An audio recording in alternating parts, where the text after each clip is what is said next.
지금 예배합니다. 2월 1일입니다. 오늘 하나님께서 우리에게 주시는 말씀은 민수기 22장 21절부터 35절까지의 말씀입니다. 우리 함께 읽도록 하겠습니다. 발람이 아침에 일어나서 자기 나귀의 안장을 지우고 모압 고관들과 함께 가니 그가 감으로 말미암아 하나님이 진노하심으로 여호와의 사자가 그를 막으려고 길에 서니라. 발람은 자기 나귀를 닫고 그의 두 종은 그와 함께 있더니 나귀가 여호와의 사자가 칼을 빼어 손에 들고 길에 선 것을 보고 길에서 벗어나 밭으로 들어간지라. 발람이 나귀를 길로 돌이키려고 채찍질하니 여호와의 사자는 포도원 사이 좁은 길에 섰고 좌우에는 담이 있더라. 나귀가 여호와의 사자를 보고 몸을 담에 대고 발람의 발을 그 담에 짓누르매 발람이 다시 채찍질하니 여호와의 사자가 더 나아가서 좌우로 피할 데 없는 좁은 곳에 선지라. 나귀가 여호와의 사자를 보고 발람 밑에 엎드리니 발람이 노하여 자기 지팡이로 나귀를 때리는지라. 여호와께서 나귀 입을 여시니 발람에게 이르시되 내가 당신에게 무엇을 하였기에 나를 이같이 3번 때리느냐. 발람이 나귀에게 말하되 내가 나를 거역하기 때문이니 내 손에 칼이 있었다면 곧 너를 죽였으리라. 나귀가 발람에게 이르되 나는 당신이 오늘까지 당신의 일생 동안 탄 나귀가 아니냐. 내가 언제 당신에게 이같이 하는 버릇이 있었더냐. 그가 말하되 없었느니라.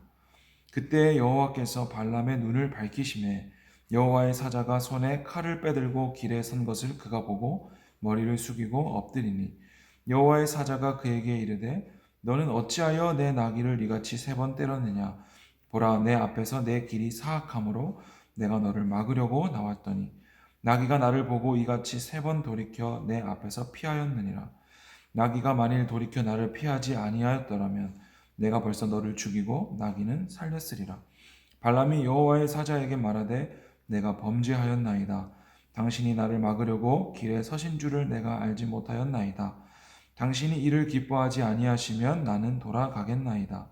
여호와의 사자가 발람에게 이르되 그 사람들과 함께 가라. 내가 내게 이르는 말만 말할지니라.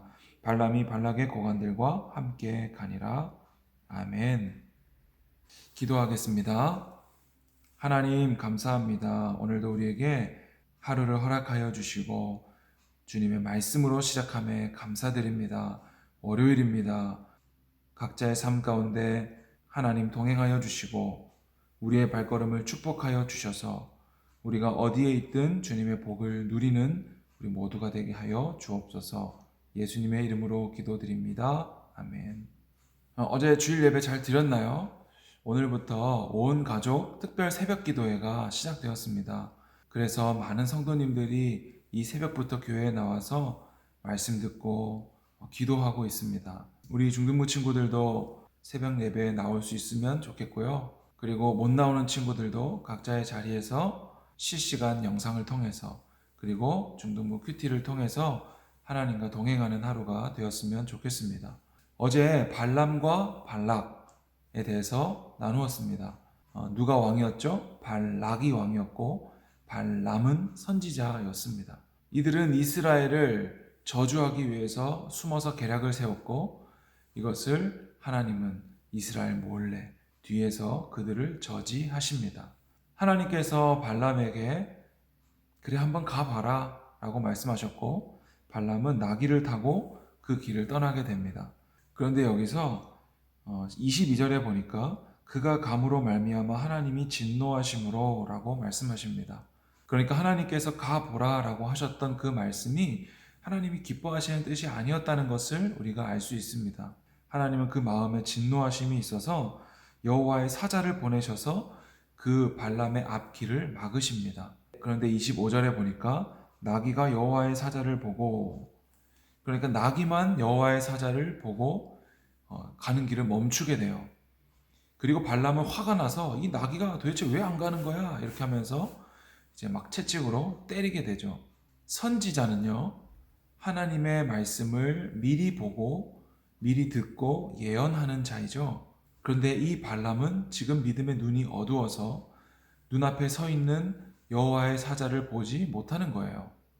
오직 나귀만이 그것을 보고 주인을 지키기 위해서 멈춰 선 것입니다.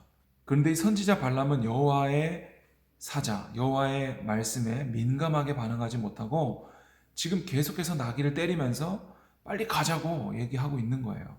그리고 32절에 보니까 여호와의 사자가 그에게 이르되 너는 어찌하여 나귀를 3번 때렸느냐 보라 네 길이 사악함으로 내가 너를 막으려고 나왔다라고 말씀하시고 그리고 나귀가 만일 나를 피하지 아니하였더라면 내가 벌써 너를 죽이고 나귀는 살렸으리라 라고 말씀하십니다. 하나님께서 가봐라 라고 말씀하실 때 여호와의 사자를 보내셔서 또 나귀를 통하여서 하나님의 계획들을 다 준비하고 계신 거예요. 나귀가 여호와의 사자를 보게 하셨고 또 멈추게 하셨고 또 발람을 살려주신 것이죠. 그리고 오늘 마지막 절에 보니까 35절에 여호와의 사자가 발람에게 이르되 이 사람들과 함께 가라 그리고 내가 이르는 말만 하라 라고 말씀하세요. 그러니까 결국에는 하나님은 이 발람을 살리시고 발람을 보내셔서 하나님의 뜻을 그들에게 전하고 계시는 거예요. 어제도 나누었던 것처럼 발람은 겉으로는 기도하고 하나님의 뜻을 묻는 것 같이 행동했지만 사실 속으로는 황금과 은금에 눈이 멀어서 하나님의 뜻을 저버리고 지금 자기의 길로 가고 있는 거예요. 그런데 자기의 길로 가는 이 와중에도 하나님은 그 길을 인도하셔서 하나님의 뜻을, 하나님의 말을 전하게 하고 계시는 겁니다. 여러분, 오늘 우리의 삶에서도 여전히 내 뜻과 내 계획이 개입될 수 있습니다. 왜냐하면 우리의 믿음이 완전하지 않고 예수님이 아직 오시지 않았기 때문에 이미 임했지만 아직 완성되지 않은 하나님의 나라를 사는 우리들은 불완전할 수밖에 없습니다. 그럼에도 불구하고 우리가 하나님께 기도하고 우리의 마음을 내어놓을 때 하나님은 이렇게 나귀를 통해서 또 주변 사람들을 통해서 친구와 부모님을 통해서 하나님은 우리의 길을 보호하시고 하나님의 뜻을 보여주신다는 것입니다. 그러니까 이미 말씀을 통해 하나님의 모든 예언의 말씀을 가지고 있는 우리들은 하나님의 말씀에 민감하게 깨어서 반응해야 되겠죠. 여호와의 사자가 눈앞에 칼을 들고 서 있는데도 그 눈이 둔하여서 눈이 어두워서 보지 못했던 발람의 실수를 우리는 반복해서는 안 될 것입니다. 오늘 월요일 또 이번 한 주 우리 모두가 영적으로 깨어서 하나님의 말씀에 반응하고 순종할 수 있었으면 좋겠습니다. 그리고 특별히 교회를 통해서 또 특별 새벽 기도를 통해서 하나님께서 주시는 풍성한 은혜들을 우리가 마음으로 작정하고 함께 누릴 수 있었으면 좋겠습니다. 하나님의 은혜를 사모하고 하나님의 은혜를 기대하고 결단하여서 내 발걸음을 은혜의 자리에 둘 수 있는 우리 모두가 되셨으면 좋겠습니다. 기도하겠습니다. 주님 감사합니다.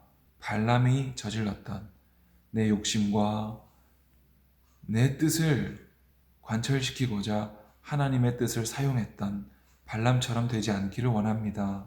겉으로는 하나님께 묻는 척하면서 여전히 내 뜻으로 살아가는 우리들을 용서하여 주시고 오늘 한 주를 시작하면서 각자의 삶의 자리에서 하나님의 뜻만이 우리를 인도하여 주시옵소서. 하나님의 계획이 우리의 삶에 밝히 드러나게 하여 주시옵소서. 예수님의 이름으로 기도드립니다. 아멘.